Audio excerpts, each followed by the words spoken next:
আমাদের লোকগুলাকে এইভাবে মারছে। সে বলছিল না যে গায়ের রং মাইখা সব শুয়ে রইছে।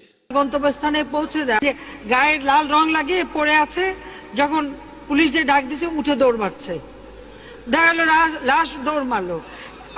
কি আশ্চর্য কথা! আমাদের কলিজার জীবনটার উপরে বাজি রেখে কোন রকম আসছি। শেষ যখন পানি জল কামানটা যখন মারতেছিল, এই তার 2 মিনিট আগে স্টেজ থেকে কোন রকম নাইমে আসছি। আর একটু পরে হলে জুনায়েদ বাবুনগরী সব সহ স্টেজে সর্বশেষ অবস্থায় ছিলাম। বেচারা থরথর করে কাঁপতেছে অবস্থা।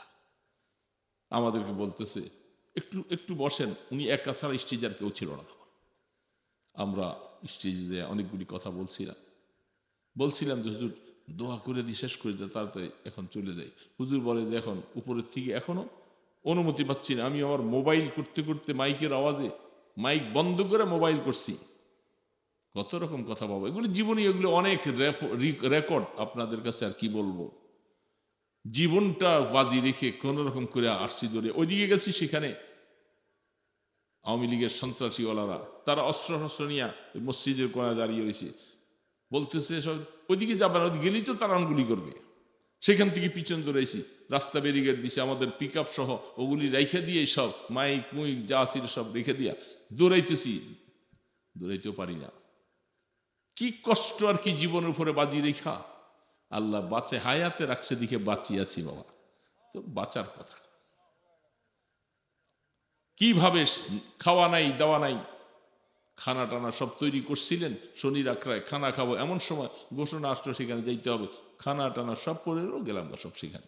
আর সারাদিন ক্ষুধার যাতনায় শরীর থরথর করে কাঁপতেছে। কিছু আল্লাহর বান্দারা কিছু পানি রুটি সেখানে দিছেন অবস্থা। আল্লাহু আকবার! সেই দৃশ্য চোখের সামনে, আমাদের ভাইদের লাশ পড়ে আছে সামনে,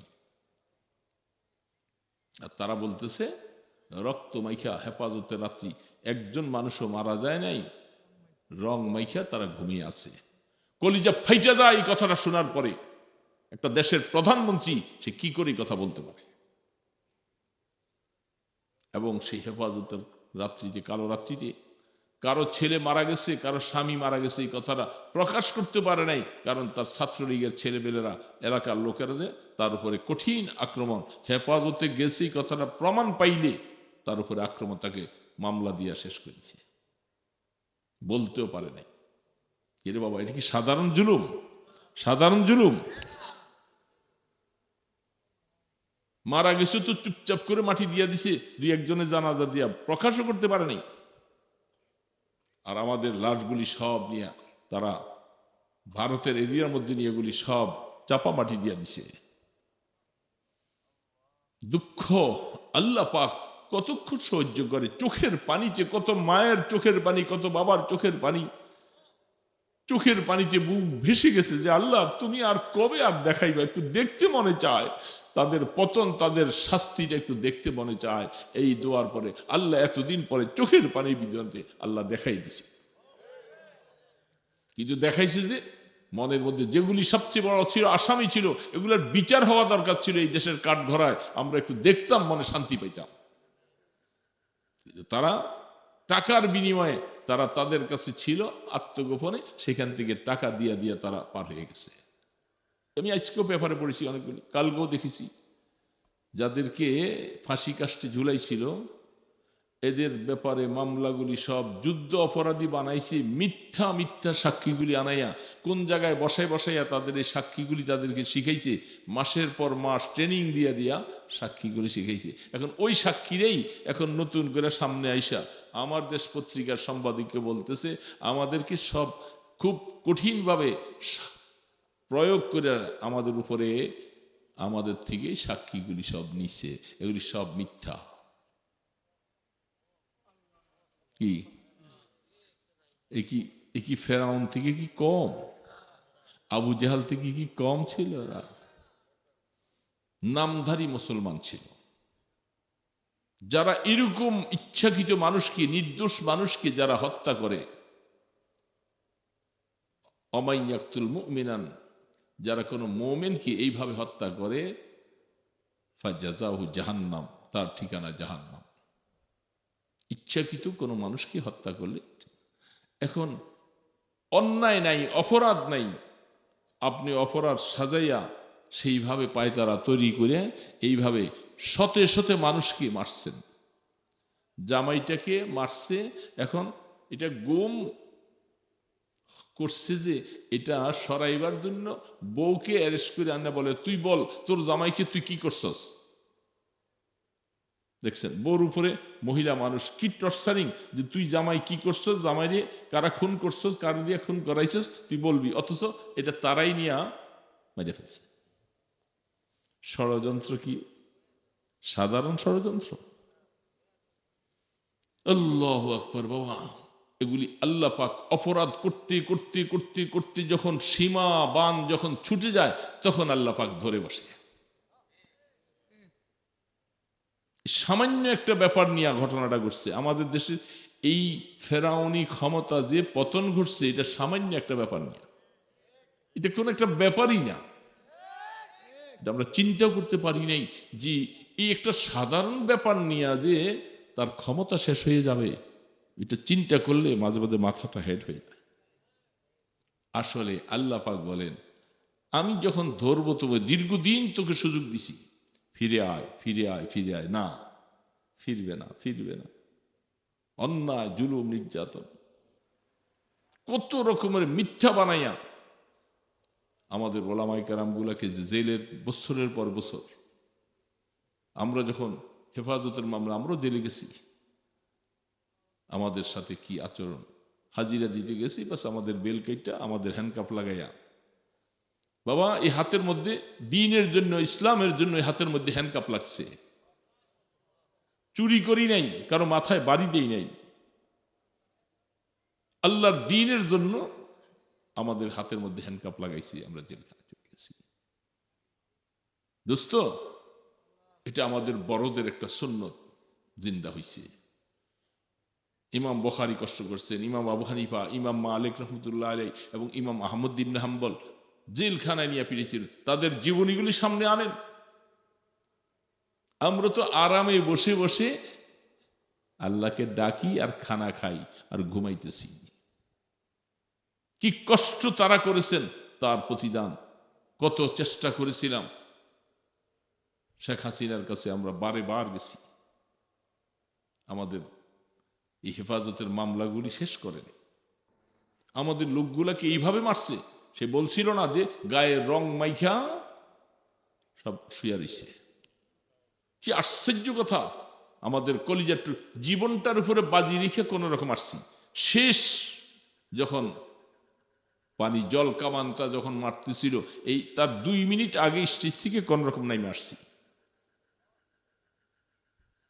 আর একটু পরে হলে জুনায়েদ বাবুনগরী সব সহ স্টেজে সর্বশেষ অবস্থায় ছিলাম। বেচারা থরথর করে কাঁপতেছে অবস্থা। আমাদেরকে বলতেছে একটু একটু বসেন, উনি একা ছাড়া স্টেজে আর কেউ ছিল না। আমরা স্টেজে অনেকগুলি কথা বলছিলাম যে হুজুর দোয়া করে দিয়ে শেষ করে দেয়, তাড়াতাড়ি এখন চলে যাই। হুজুর বলে যে এখন উপরের থেকে এখনো অনুমতি পাচ্ছি না। আমি আমার মোবাইল করতে করতে মাইকের আওয়াজে মাইক বন্ধ করে মোবাইল করছি। কত রকম কথা বাবা, এগুলো জীবনী, এগুলো অনেক রেকর্ড আপনাদের কাছে আর কি বলবো। জীবনটা বাজি রেখে কোন রকম করে আসছি ধরে ওইদিকে গেছি, সেখানে আওয়ামী লীগের সন্ত্রাসীওয়ালারা তারা অস্ত্র শস্ত্র নিয়ে ওই মসজিদের কোণায় দাঁড়িয়ে রয়েছে, বলতেছে সব ওইদিকে যাবেন, ওই গেলেই তো তারা গুলি করবে। সেখান থেকে পিছন দৌড়াইছি, রাস্তা ব্যারিকেড দিছে, আমাদের পিক আপ সহ ওগুলি রেখে দিয়ে সব মাইক মুইক যা ছিল সব রেখে দিয়া দৌড়াইতেছি, দৌড়াইতেও পারি না। কি কষ্ট আর কি জীবনের উপরে বাজি রেখা। আল্লাহ বাঁচে হায়াতে রাখছে দিকে বাঁচিয়েছি বাবা, তো বাঁচার কথা। কিভাবে খাওয়া নাই দাওয়া নাই, খানা টানা সব তৈরি করছিলেন, শনি রাখরায় খানা খাবো, এমন সময় ঘোষণা আসলো সেখানে যাইতে হবে, খানা টানা সব পড়েও গেলাম সব সেখানে। আর সারাদিন ক্ষুধার যাতনায় শরীর থরথর করে কাঁপতেছে। কিছু আল্লাহর বান্দারা কিছু পানি রুটি সেখানে দিছে অবস্থা। আল্লাহু আকবার, সেই দৃশ্য চোখের সামনে, আমাদের ভাইদের লাশ পড়ে আছে সামনে। আর তারা বলতেছে রক্ত মাইখা হেফাজতের রাত্রি, একজন মানুষও মারা যায় নাই, রং মাইখা তারা ঘুমিয়ে আছে। কলিজা ফাইটা যায় এই কথাটা শোনার পরে। একটা দেশের প্রধানমন্ত্রী সে কি করে কথা বলতে পারে? এবং সেই হেফাজতের রাত্রিতে, কালো রাত্রিতে কারো ছেলে মারা গেছে, কারো স্বামী মারা গেছে, এই কথাটা প্রকাশ করতে পারে নাই, কারণ তার ছাত্রলীগের ছেলেপেলেরা, এলাকার লোকেরা যে তার উপরে কঠিন আক্রমণ, হেফাজতে গেছে এই কথাটা প্রমাণ পাইলে তার উপরে আক্রমণ, তাকে মামলা দিয়া শেষ করেছে, বলতেও পারে নাই। এরে বাবা, এটা কি সাধারণ জুলুম? সাধারণ জুলুম? মারা গেছে তো চুপচাপ করে মাটি দিয়া দিছে, দুই একজনের জানাজা দিয়া প্রকাশও করতে পারে নাই। আর আমাদের লাশগুলি সব নিয়ে তারা ভারতের এরিয়ার মধ্যে নিয়ে এগুলি সব চাপা মাটি দিয়া দিছে।